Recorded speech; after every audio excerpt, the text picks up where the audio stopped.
اس سال موسم گرما شدت کا ہو سکتا ہے۔ فروری سے ہی گرم لہروں کا آغاز ہو گیا۔ محکمہ موسمیات تلنگانہ میں جاریہ سال موسم گرما بہت شدت کا ہو سکتا ہے اور عوام کو چسپ رہنے کی ضرورت ہے۔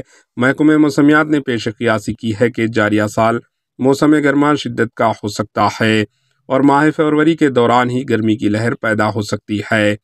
محکمہ موسمیات حیدرآباد نے کہا کہ ماہ فروری کے علاوہ مارچ اور اپریل میں گرمی کی شدید لہر ہو سکتی ہے۔ اپریل کے پہلے ہفتے میں شدت کی گرمی پڑ سکتی ہے، جبکہ اپریل کے دوسرے ہفتے اور مئی کے پہلے ہفتے میں کچھ راحت مل سکتی ہے اور کچھ موقعوں پر بارش کا بھی امکان ہے۔ محکمہ موسمیات نے بتایا کہ ماہ مئی کے آخری ہفتے اور جون کے پہلے ہفتے میں بھی شدت کی گرمی کا عوام کو سامنا کرنا پڑ سکتا ہے۔ موسمیات کی ماہر نے ٹی بالاجی اپنے ٹویٹر ایکس ہینڈل پر کہا کہ جاریہ سال کا موسم گرما تلنگانہ میں شدت کا ہو سکتا ہے اور کچھ مقامات پر درجہ حرارت 47 ڈگری سیلسیس تک بھی درج کیا جا سکتا ہے۔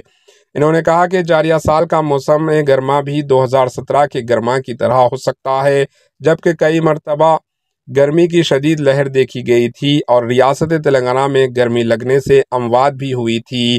محکمہ موسمیات کے مطابق 2017 میں گرمی کی لہر کے 23 دن تھے اور 2017 کے موسم گرما کا اثر شدید تھا۔ ریاست تلنگانہ میں ہیٹ اسٹروک کی وجہ سے 108 اموات ہوئی تھی۔ بالاجی نے نشاندہی کی ہے کہ اچھے مانسون کے لیے سخت گرمی کی ضرورت ہے۔ مانسون میں بہترین بارش کے لیے سخت گرمی کی بھی ضرورت ہے۔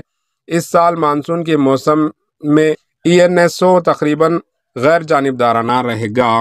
Bureau report, H N news.